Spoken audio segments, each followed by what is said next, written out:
एक राजा था, उसकी दो रानियां थी। बड़ी रानी की संतान नहीं थी। छोटी रानी के एक पुत्र था। राजा छोटी रानी और राजकुमार को बहुत प्यार करता था। बड़ी रानी छोटी रानी से ईर्ष्या करने लगी। बड़ी रानी राजकुमार के प्राण हर लेना चाहती थी। एक दिन राजकुमार खेलता खेलता बड़ी रानी के चौक में चला गया। बड़ी रानी ने राजकुमार के गले में एक काला सांप डाल दिया। छोटी रानी दशा माता का व्रत करती थी। राजकुमार दशा माता का ही दिया हुआ था। दशा माता की कृपा से राजकुमार के गले में सांप बिना नुकसान पहुंचाए चला गया। दूसरे दिन बड़ी रानी ने लड्डुओं में जहर मिलाकर राजकुमार को खाने के लिए दिए। राजकुमार जैसे ही लड्डू खाने लगा तो दशा माता एक दासी का रूप धारण कर आई और राजकुमार के हाथ से लड्डू छीन लिए। बड़ी रानी का यह वार भी खाली गया। रानी को बड़ी चिंता हुई कि किसी भी तरह से राजकुमार को मारना है।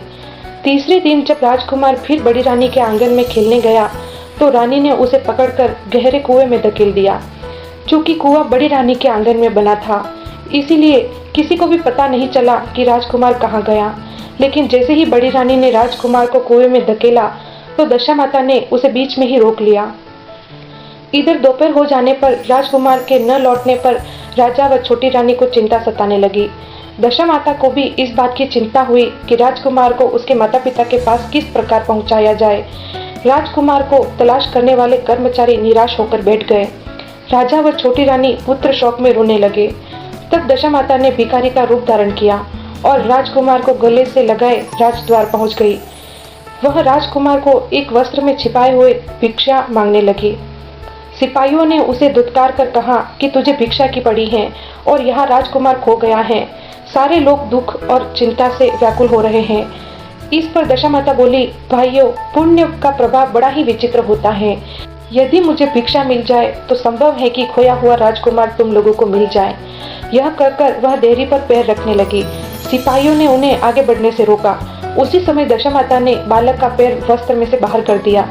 सिपाहियों ने समझा कि कुंवर इसके हाथों में है, इसीलिए उसे अंदर जाने दिया जाए।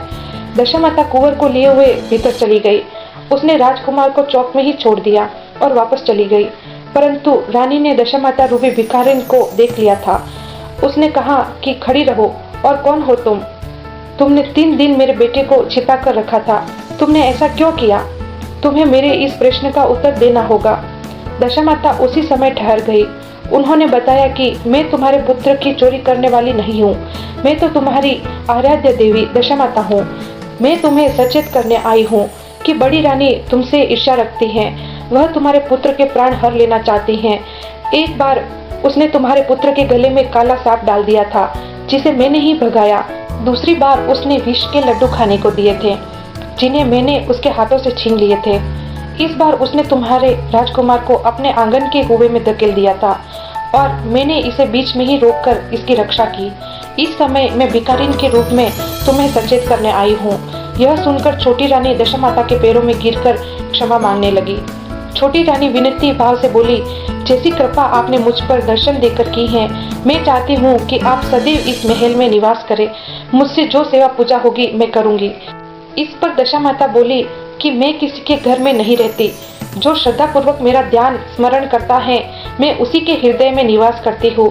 मैंने तुम्हें साक्षात दर्शन दिए हैं, इसीलिए तुम सुहागिनों को बुलाकर उन्हें यथाविधि आदर सत्कार के साथ भोजन कराओ और नगर में ढिंडोरा पिटवा दो कि सभी लोग मेरा डोरा ले और व्रत करें। इतना कहकर दशा माता अंतर्ध्यान हो गई। रानी ने अपने राज्य की सौभाग्यवती स्त्रियों को निमंत्रण देकर बुलाया और उपटन से लेकर शिरोभूषण श्रृंगार कर उनकी यथाविधि सेवा कर भोजन करवाया और दक्षिणा में गहने आदि देकर विदा किया। रानी ने अपने राज्य में ढिंडोरा पिटवा दिया कि अब से सब लोग दशा माता का डोरा लिया करे। हे दशा माता, आपने छोटी रानी पर कृपा की, वैसे ही सब पर करना। बोलिए दशा माता की जय।